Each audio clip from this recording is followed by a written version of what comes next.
Hello and welcome to the big fight. And I have to say there's been a fairly big fight that's been raging all week long between the Shah Rukh Khan and the Shiv Sena, but larger issues as well. But then it started between Rahul Gandhi and the Shiv Sena, and then everybody else jumped into this. There's a lot really at question out here: freedom of speech, whether Mumbai belongs to Mumbaikars, whether Shah Rukh was right in saying whatever he said about the Pakistani cricketers, and an overall question which I think we are going to also debate a lot over the course of the next 1 hour.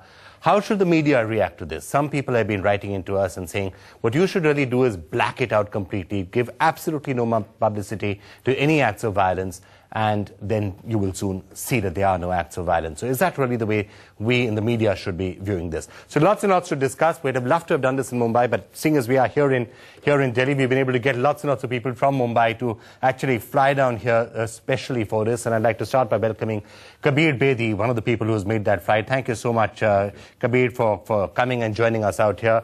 Rahul Narvikar, the head of the Shiv Sena's legal cell, another person who's made the trek from Mumbai to come here, so we really do appreciate it. Madhu Trehan, one of the country's best-known journalists, it's great to have you with us and perhaps shedding light as to what our duty as reporters and journalists really is. Sharad Banthade, a filmmaker who's been very close, I think, to Raj Thackeray in the past and has made a film about this entire concept of whether Mumbai belongs just to the Marathi people or whether it doesn't. So your views will be appreciated and no doubt tightly and bitterly contested out here. N.K. Singh, last but not least, the General Secretary of the Broadcasters Editors Association. Some norms have now started to be laid as to what journalists and broadcasters should and should not do. And we'll be hearing from you on that. We're also going to be joined during the course of this program by Abhishek Singhvi, Congress spokesperson, and from Mumbai, Akhilesh Chaubey, Vice President of the Legal Cell of the MNS. Akhilesh, thanks a lot for being with us. All right. Before we go any further, let's just try and set the stage as to the big question that's been happening. Is Mumbai only for Mumbaikars, and should you be careful as to what you say, otherwise you'll get beaten up? Well, that's always the danger. Fact of the matter is, India is, on the global stage, becoming a major power economically, politically, and in every other respect. Mumbai is one of its premier cities and should be leading the charge to modernize, to internationalize, to have a whole new dimension to India projected abroad through the success of the city. Rahul, your reaction to what was just stated by Kabir, and also the overall question of whether you agree with what somebody is saying or not saying, what gives you the right to threaten to use violence? By doing that, aren't you essentially becoming a party of thugs?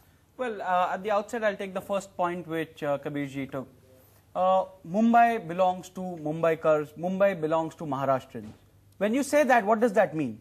All we are trying to say is, the opportunities in Mumbai, the preference should be given to the ethnic population. And that's not restricted to Mumbai. That's our stand with regards to any state. In Bengal, Bengalis should get the preference with regards to job opportunities, with regards to other opportunities, with regards to infrastructural privileges. That's because they have been there right since inception. It would be unjust to have someone come there after you and then take the opportunities away from you. That's not fair, number one. Number two, the constitutional provisions are subject to restrictions, reasonable restrictions. So they are not absolute. So having said that, reasonable. Of course reasonable. And who's supposed to decide reasonable? Is it this panel that's supposed to be decide reasonable? I mean, can we decide what's reasonable? No, it is definitely not. Preamble of the Constitution which says we the people of India. Of course, but who decides what is reasonable? It's for the interest of common man. Exactly. Tuba.com